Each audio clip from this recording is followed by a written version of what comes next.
कि 2022 आजादी के 75 साल होंगे, तब तक हिंदुस्तान में एक भी परिवार ऐसा नहीं होगा जिसका अपना खुद का पक्का घर नहीं होगा।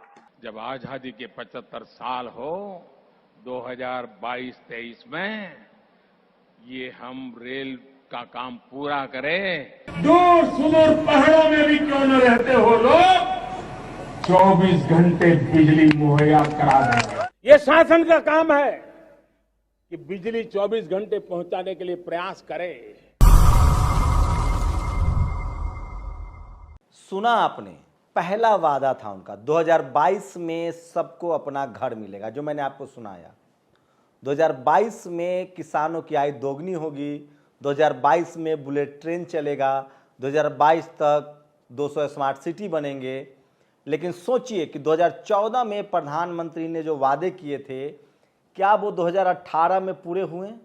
नहीं। 2020 में पूरे हुए? नहीं। 2022 में पूरे हुए? नहीं। जब दूसरे कार्यकाल में वो आए 2019 में, तो जो वादे किए थे 2022 तक का, वो पूरे हुए? नहीं। तो क्या आज 2022 होने पर, 75 साल होने पर, आज प्रधानमंत्री ने जो कहा है, अब उनका एक बड़ा प्लान है 2025 का, प्लान है उनका 2047 मतलब आजादी की शताब्दी वर्ष का। क्या है इसके मायने? प्रधानमंत्री ने आज 80 मिनट का लंबा भाषण दिया। क्या लगता है आपको, क्या पॉलिसी है बीजेपी की, क्या चाहती है बीजेपी? ये पूरा वीडियो देखिए और आप समझ जाएंगे आरएसएस की क्या पॉलिसी है, बीजेपी की क्या पॉलिसी है। प्रधानमंत्री ने आज लाल किला से 80 मिनट का भाषण दिया। सारे भाषण में उन्होंने क्या कहा?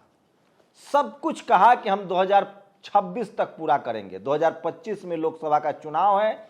अब उन्होंने 5 साल और बढ़ा दिया है, 4 साल अपने सारे वादे का, क्योंकि न तो वो सबको पक्का मकान दे पाए, न बुलेट ट्रेन चल पाई, न 15 लाख आ पाए, न 100 स्मार्ट सिटी बन पाया।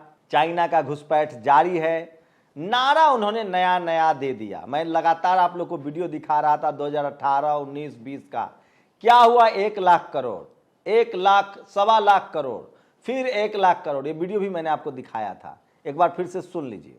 कि 2022 आजादी के 75 साल होंगे, तब तक हिंदुस्तान में एक भी परिवार ऐसा नहीं होगा जिसका अपना खुद का पक्का घर नहीं होगा। जब आजादी के 75 साल हो 2022-23 में ये हम रेल का काम पूरा करें। दूर सुदूर पहाड़ों में भी क्यों न रहते हो लोग, 24 घंटे बिजली मुहैया करा देंगे। ये शासन का काम है कि बिजली 24 घंटे पहुंचाने के लिए प्रयास करे। ये सब प्रधानमंत्री के वादे थे लाल किले से। अब आज जो उन्होंने कहा है, वो एक एक वीडियो भी दिखाऊंगा, लोगों की प्रतिक्रिया भी सुनाऊंगा, लेकिन सबसे पहले उसकी वजह जान लीजिए। दरअसल प्रधानमंत्री की कोशिश है कि 2025 तक वो प्रधानमंत्री हैं, 2025 का लोकसभा चुनाव जीता जाए और 2026 में राष्ट्रपति का कार्यकाल खत्म होगा, वो राष्ट्रपति बनना पसंद करेंगे। उसके बाद बीजेपी का एक छत्र राज होगा। प्रधानमंत्री उनका कोई रोबोट होगा, कठपुतली होगा, फैसला सारा राष्ट्रपति भवन से होगा। एक बार बार मैं कह रहा हूं, गुजरात मॉडल से अभी देश चल रहा है। गुजरात मॉडल में आप धरना नहीं कर सकते हैं, प्रदर्शन नहीं कर सकते हैं। गुजरात मॉडल में इनकम टैक्स ईडी से आप डरना है, पत्रकारों को मैनेज करना है या फिर डराना है, विपक्ष को जेल में डाल देना है, विधानसभा को चलने नहीं देना है। ये गुजरात मॉडल है। अब आइए पुतिन मॉडल पर। रूस के राष्ट्रपति पुतिन ने इसी तरह का खेल खेला था। पहले वो राष्ट्रपति बने 2 टर्म, उसके बाद मेदवेदेव को उन्होंने प्रधानमंत्री बना दिया था, फिर बाद में मेदवेदेव को राष्ट्रपति बनाया, फिर वो प्रधानमंत्री बने, फिर उन्होंने संविधान में संशोधन किया और 50 तक वो लगातार रूस में बने रहेंगे। क्या यही पॉलिसी है बीजेपी की? लगता तो यही है, लेकिन सवाल है कि क्या भारत में ऐसा हो पाएगा? लगता नहीं कि ऐसा हो पाएगा, क्योंकि नीतीश कुमार ने बिगुल फूंक दिया। आज उन्होंने गांधी मैदान में कहा कि मैं 20 लाख लोगों को काम दूंगा, 10 लाख को नौकरी और 10 लाख को रोजगार, मतलब टोटल 20 लाख। मीडिया में गाहे बगाहे अब बहस तो शुरू हो चुकी है। विपक्षी नेताओं ने डरना बंद कर दिया है, चाहे वो राहुल हो, चाहे वो सोनिया गांधी हो, चाहे तेजस्वी यादव हो, चाहे नीतीश कुमार हो। सवाल यह है कि मोदी की प्लानिंग क्या है। प्लानिंग ये है कि 2025 तक फिर से जनता को भरमाया जाए, लेकिन वो भ्रम अब लगता है कि टूट रहा है। बेरोजगारी सवाब पर है, अर्थव्यवस्था चौपट है, लोगों का काम धंधा चौपट है, महंगाई अपने चरम पर है। लगता नहीं है कि सरकार मैनेज कर पाएगी, क्योंकि जनता जब भूख से त्रस्त होगी। हाँ, एक बड़ा वर्ग है जिसकी संख्या बहुत कम है, पैसे से वो बड़ा वर्ग है सवर्ण समाज के लोग, जिसका सिस्टम पर कब्जा है, media, judiciary, college, university, bureaucracy पर। वो इस सरकार के साथ बनी रहेगी क्योंकि उसका शहरों पर कब्जा है, तमाम संसाधनों पर कब्जा है। महंगाई से उसको फर्क नहीं पड़ता है। जैसे मैं मजदूर हूं, मैं 20,000 रुपये कमाता हूं, 25,000, मुझे फर्क पड़ता है, लेकिन जो 5 लाख, 1.5 लाख, 2 लाख कमा रहा है उसको फर्क नहीं पड़ता है। तो वो तबका इस देश में सवर्ण समाज का तबका है, उसके साथ बना रहेगा। लेकिन जो SC, ST, OBC माइनॉरिटी के लोग हैं, जो गरीब तबका है, वो शायद ही बीजेपी के साथ बना रहे। बात रही संस्थाओं की, तो ये तो तय है कि इस बार जिस तरह का इस्तेमाल चुनाव आयोग, इनकम टैक्स, ED का हुआ है, अब शायद न हो पाए। भारत में डेमोक्रेसी की जड़ें गहरी है। हो सकता है कि 2024 में सब कुछ बदल जाए। 2025 में बिहार का चुनाव है, लेकिन 2024 में लोकसभा का चुनाव होगा। सिर्फ 2 साल बचे हैं। नीतीश कुमार की लगातार कोशिश है कि दक्षिण भारत में राहुल को छोड़ दिया जाए और उत्तर भारत में चाहे वो ममता हो, चाहे अखिलेश हो, चाहे मायावती हो, चाहे हेमंत सोरेन हो, चाहे शिबू सोरेन हो, यहाँ तक कि नवीन पटनायक को भी साधने की कोशिश होगी। और कोशिश होगी कि बीजेपी को 100 सीटों पर समेटा जाए।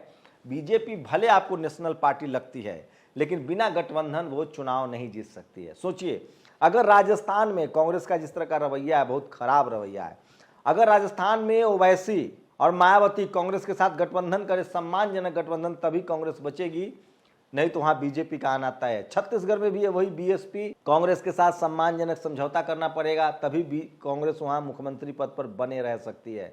तो इन तमाम राज्यों में अगर ओवैसी और BSP से गठबंधन हो तो बीजेपी को हराया जा सकता है। लेकिन अगर मायावती और ओवैसी को अलग अलग चुनाव लड़ना पड़े तो फिर बीजेपी को हराना मुश्किल हो जाएगा। नीतीश की यही कोशिश होगी। अब आपको दिखाते हैं प्रधानमंत्री का भाषण। क्या आप लोग जो 2022 तक वादा किया गया था, अब उसको 2025 तक बढ़ा दिया गया है।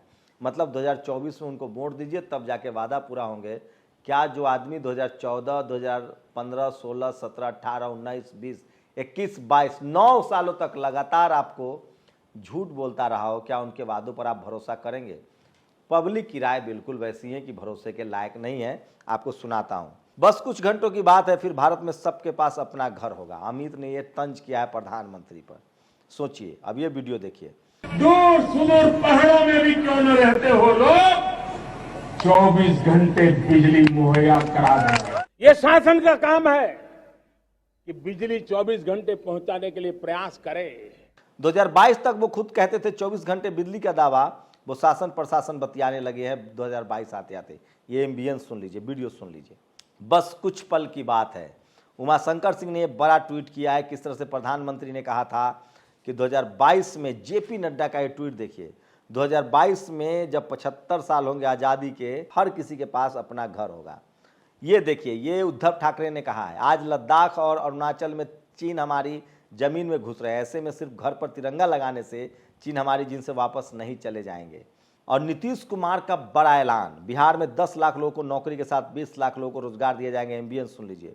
नौकरी और रोजगार दोनों का इंतजाम इतना करवाएंगे, सरकारी और सरकार के बाहर भी हर तरह से इतना ज्यादा काम बढ़ना चाहिए कि ये हो जाएगा। तो हम लोगों का मन तो है कि भाई इसको तो हम लोग 20 लाख तक पहुंचाएं। 2016, 17, 18 न जाने कितनी बार नरेंद्र मोदी ने किसानों की आमदनी दुगनी की, 2022 तक कर देने का दावा किया। लेकिन क्या मजाल है कि कोई सवाल पूछेगा। बीजेपी नेता सुधांशु त्रिवेदी क्या कह रहे हैं? प्रधानमंत्री ने कहा है कि अंग्रेजी फटाफट बोलने से कुछ नहीं होता है। मैं बहुजनों से अपील करता हूं कि अपने बच्चों को शानदार अंग्रेजी पढ़ाएं। ये हिंदी वाले चक्कर में न रहे। इससे पहले लोहिया और मुलायम सिंह ने बहुत नुकसान कर दिया है। आपको अपने बच्चों को अंग्रेजी पढ़ाना होगा। तो प्रधानमंत्री की इस राय को तो बिल्कुल न माने, नहीं तो आप बहुत नुकसान में रहेंगे। लेकिन सबसे खतरनाक ट्वीट YSR का आया है, जो तेलंगाना के मुख्यमंत्री हैं। 10 greatest joke in the 75 years, 75 साल में। 1 वर्ड जोक नोटबंदी, 2 वर्ड जोक अच्छे दिन, 3 वर्ड जोक 15 लाख अकाउंट में, 4 वर्ड जोक सबका साथ सबका विकास, 5 वर्ड्स जोक, ना खाऊंगा ना खाने दूंगा। 6 वर्ड जोक, 2 करोड़ नौकरियों का प्रावधान होगा। 7 वर्ड जोक, मुझे आप प्रधानमंत्री मत बनाइए, चौकीदार बनाइए। 8 वर्ड जोक, साल 2018 तक हम 100 स्मार्ट सिटी बनाएंगे। 9 वर्ड्स जोक, 2022 तक सबके लिए मकान की व्यवस्था कर देंगे। 10 वर्ड्स जोक, बहुत हुआ महंगाई की मार, अब की बार मोदी सरकार। ये तमाम वो वादे हैं जो वो पिछले 9 साल से प्रधानमंत्री बोल रहे हैं। सारण जिले के पक्के मकानों का पैसा खा गए, क्या सरेंडर मोदी जी। ये देखिए, ये तस्वीरें जो लगातार सोशल मीडिया पर, और आज उन्होंने कहा कि महिलाओं का सम्मान होना चाहिए, नारी सम्मान के लेकर ये वीडियो लोग वायरल कर रहे हैं। तो सबसे ज़्यादा लोग प्रधानमंत्री से सवाल पूछ रहे हैं।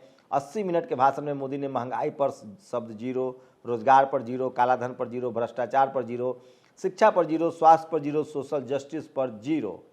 पीएम मोदी की इच्छा और सपनों की जब आज़ादी के 75 साल हो तो बुलेट, ये देखिए वीडियो उन्होंने कहा था 2022 तक बुलेट ट्रेन भी आएगा, सुन लीजिए।